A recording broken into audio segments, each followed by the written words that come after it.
Hello students, standard 7th, chapter 13, motion and time. We are doing the revision of that chapter, in which we learn about the measurement of time, and we learn about the simple pendulum, which is the best example of the oscillatory or the periodic motion. Now, the periodic motion is very important here, because the time can be measured perfectly. Now, it was invented by Galileo Galilei. He was sitting in a church and he noticed a lamp was suspended from the roof, and it was moving from left to right, right to left, one side to another side. And then he was surprised to notice that the same number of times the pulse beat were, it was the same time that lamp was also oscillating. So he noticed that the pulse beat the same number of times during the interval in which the lamp completed one oscillation.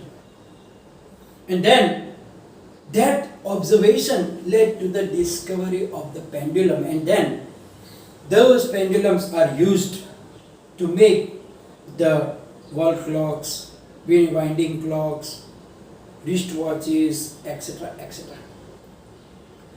Nowadays, the most clocks are not using the pendulums,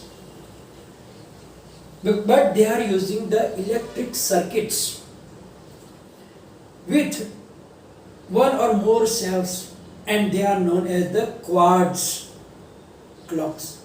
If you read there in the clocks, you will read it that quartz clocks, and that is more accurate than the pendulum clocks.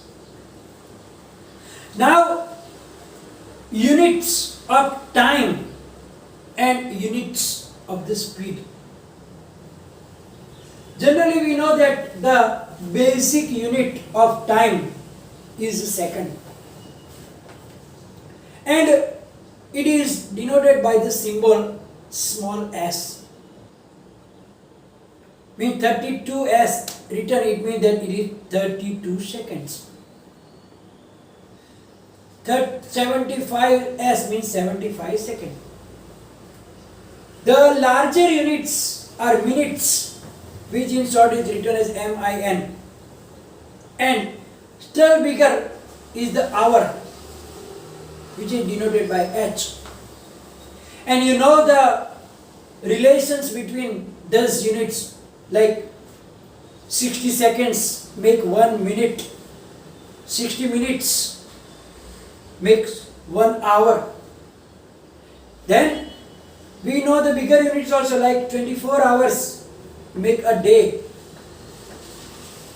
and so on. So day and week and month, if you count it, you can get the relations between the different units of the time. Now, from the unit of time, and we know the unit of the distance also, like meter, centimeter, kilometer, etc. We know the speed. Speed means distance divided by time.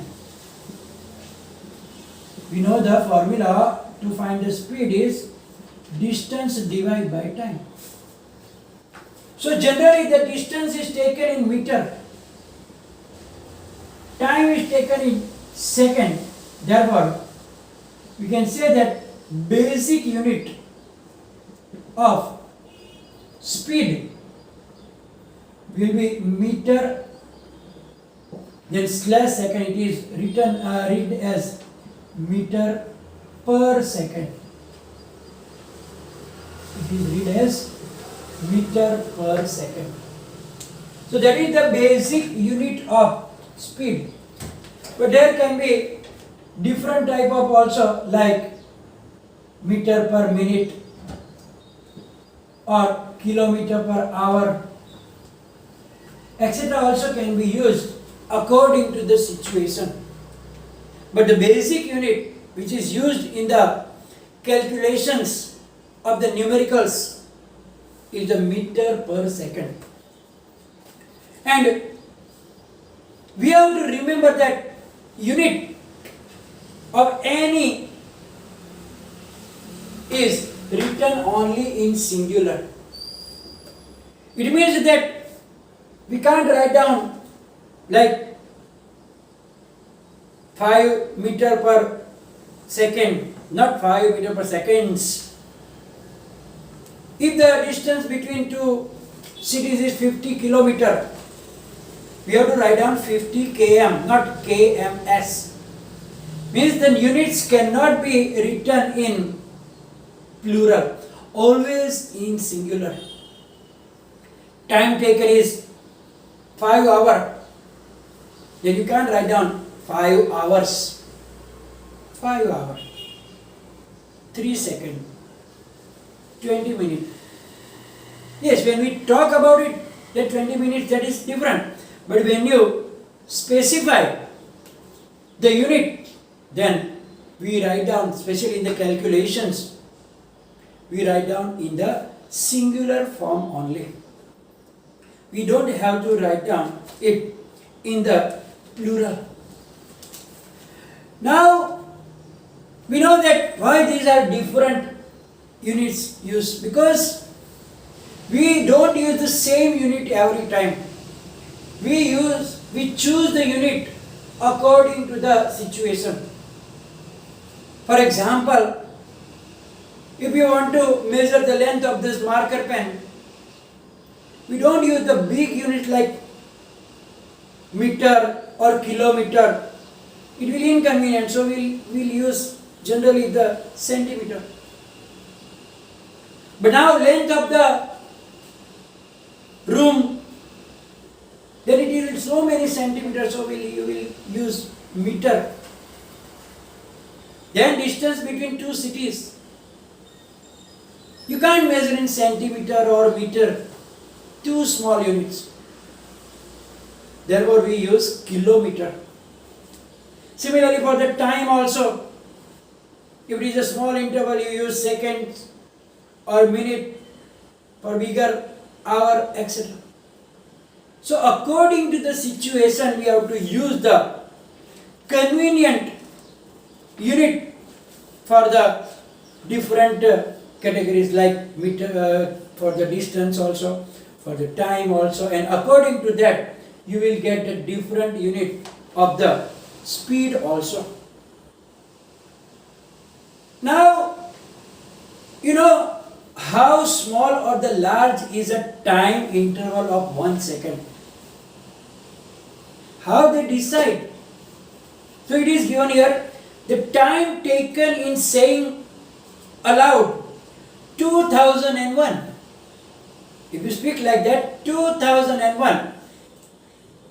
So that takes 1 second of the time. Verified by counting aloud from 2001 to 2010. You write down, you speak. When you start speaking, press your stopwatch, start it, and up to 2010 you speak. Then you will notice that it will be almost 10 seconds time. Means you have to put speed 2001, 2002, 2003, up to 2010. Then you will notice that it will be 10 seconds. It means that to say only that one word, 2001, takes 1 second. Similarly, our pulses, are also 72 times in a minute. Means 12 times in 10 seconds. So, by this the second was invented. Many time measuring devices were used in different parts of the world before the pendulum clocks became popular.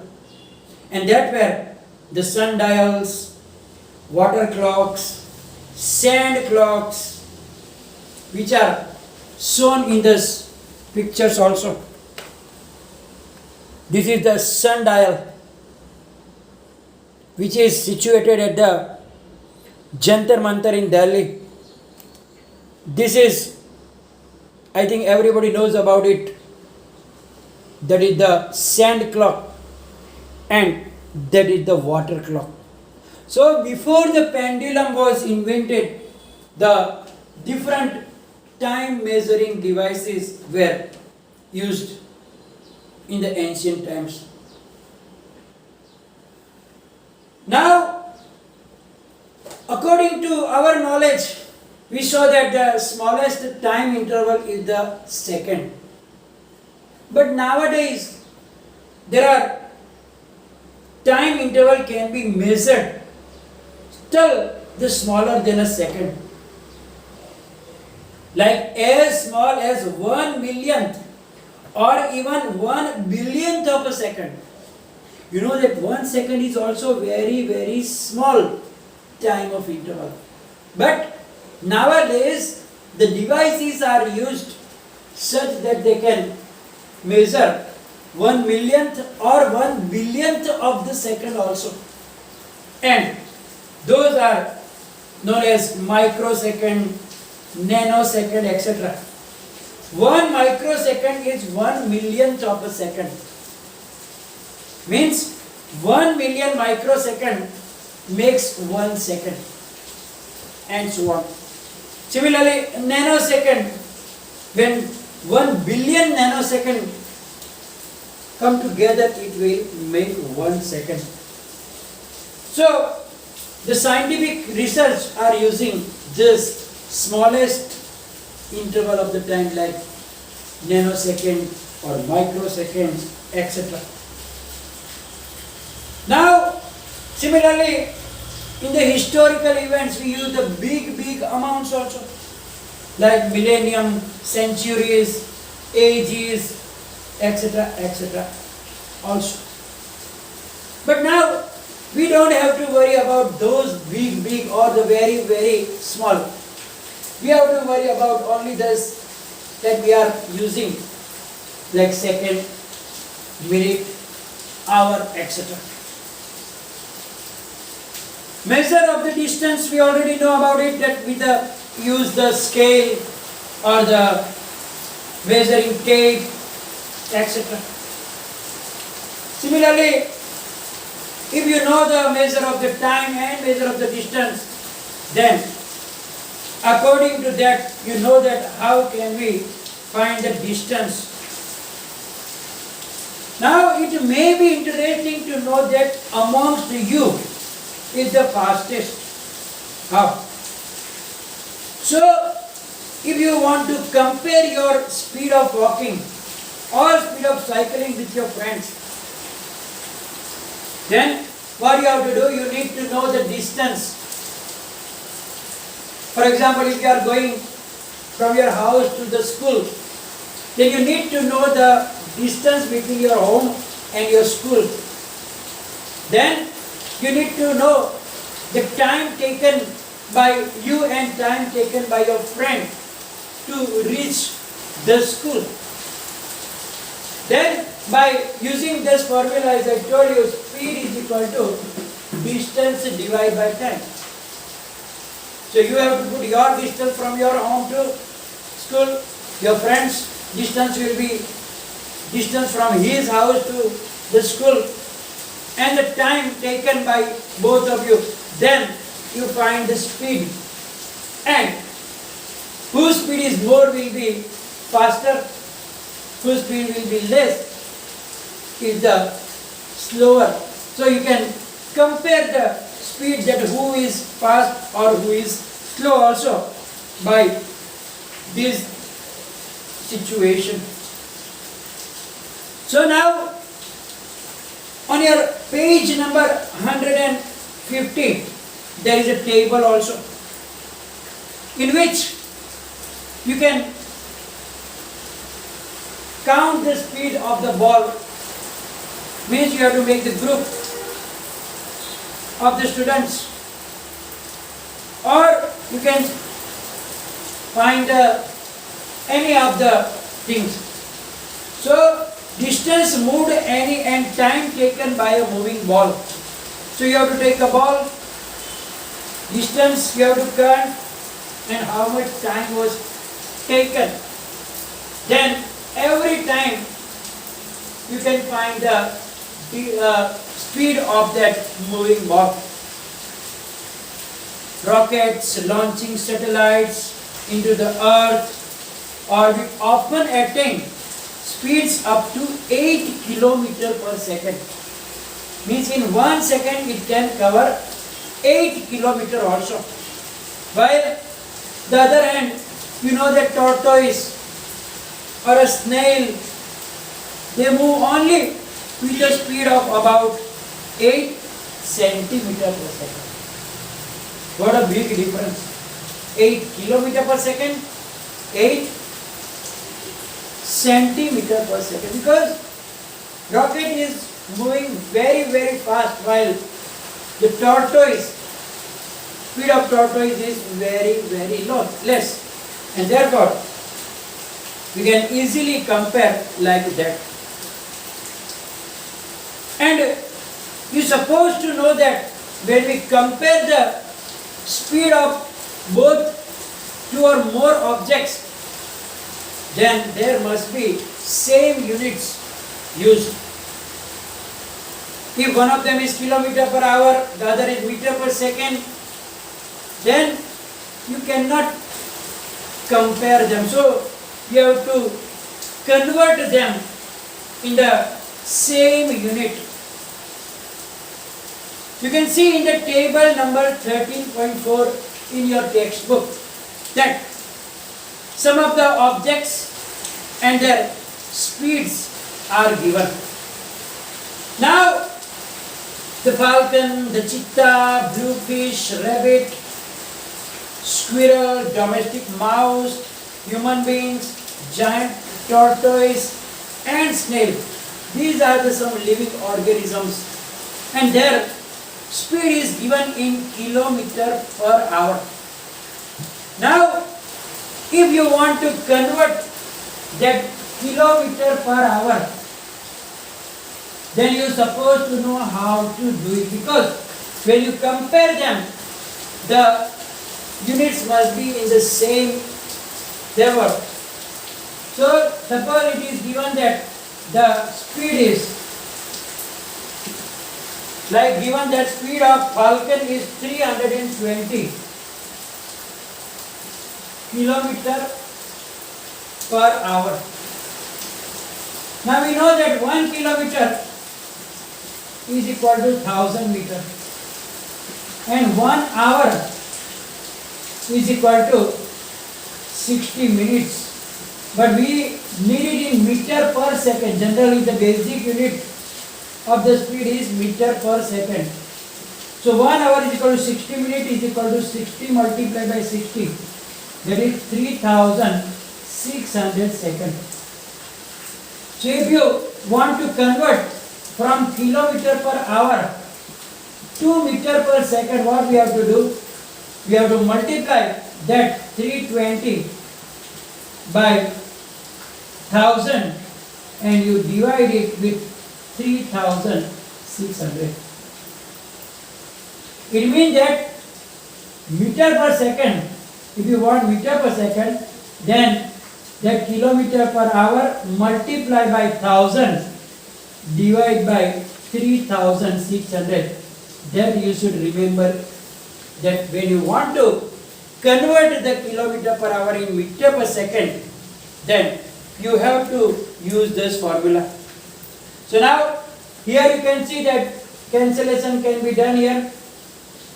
Then if you simplify it, then you will get the answer.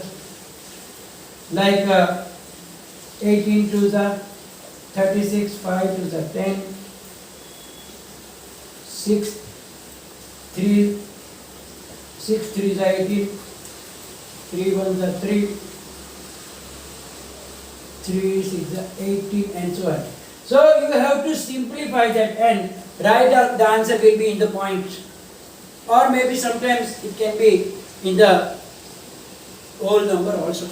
So when you simplify, then you can convert that from kilometer per hour to meter per second.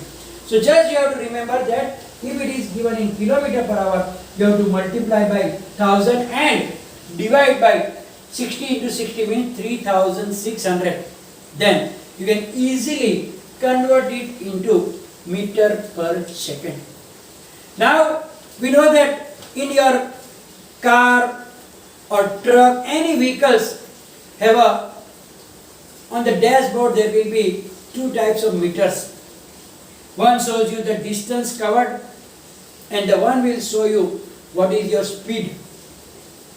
That is known as the speedometer, and the other one which tell you how much distance is covered, that is known as odometer.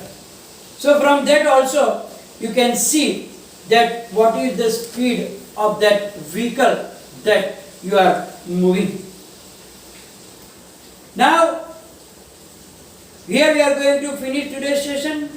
In next session we will revise about the different types of graphs like distance against time graph and so on, so that we can have more idea about this speed and other things. It will be followed by the question answers in the PDF file that you will write down, and any confusion write down in the comment section. Thank you very much.